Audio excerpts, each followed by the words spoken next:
Krishna Diamond Gold Pearls and Gems celebrates every occasion more brighter. ఇవాల్టి మన వీడియోలో traditional bridal choker collection ని చూసేద్దాం. ఈ ట్రెడిషనల్ నక్షి చోకర్ లో బ్యూటిఫుల్ క్రాఫ్ట్‌మెన్‌షిప్ ఉంది. క్లియర్ గా అబ్జర్వ్ చేస్తే రో ఆఫ్ డిజైన్ లో పికాక్ మోటివ్స్ ని చాలా నీట్ గా క్రాఫ్ట్ చేశారు. అండ్ ఈ చోకర్ టెంపుల్ స్టైల్ ఫినిషింగ్ తో ఉంది. దీని వల్ల ఈ చోకర్ కి రిచ్ హెరిటేజ్ ఫీల్ అనేది వచ్చింది.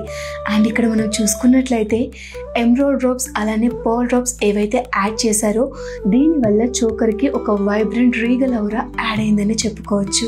Look at this breathtaking jhumkas antique finish లో చక్కటి ఫీచర్స్ తో క్లీన్ కుందన్ వర్క్ తో చాలా ఎలిగెంట్ అండ్ క్లాసీ లుక్ లో ఉన్నాయి. ఈ యొక్క గోల్డ్ డ్రాప్స్ యాడ్ అవ్వడం వల్ల ఈ జుంకాస్ కి గ్రేస్ఫుల్ ఎటర్ యాడ్ అయిందని చెప్పుకోవచ్చు. ఇందులో కూడా మనం పికాక్ మోటివ్స్ అలానే ఫ్లోరల్ మోటివ్స్ కూడా చూడొచ్చు. ఈ రిచ్ అండ్ రాయల్ లుక్ లో ఉన్న బ్యాంగిల్స్ ని చూడండి, చాలా ఎలిగెంట్ గా చాలా క్లాసీగా ఉన్నాయి. బికాస్ ఇక్కడ మనకి ట్రెడిషనల్ ప్యాటర్న్ లో పికాక్ మోటివ్స్ ని డిజైన్ చేశారు. అలానే ఆల్టర్నేట్ గా చక్కటి కుందన్ వర్క్ కూడా మనం ఇందులో చూడొచ్చు. ఈ బ్యూటిఫుల్ బ్యాంగిల్స్ బ్రైడల్ వేర్ కి కానీ, వెడ్డింగ్స్ కి కానీ, పూజా సెరమనీస్ కి కానీ, రిలీజియస్ సెరమనీస్ కి కానీ ఎలాంటి ఒకేషన్స్ కి అయినా సరే పర్ఫెక్ట్ గా సెట్ అయిపోతుంది. మీ యొక్క బ్రైడల్ లుక్ ని మరింత ఎలివేట్ చేసుకునేందుకు ఇప్పుడే Krishna diamond gold pearls and gems ని విజిట్ చేయండి.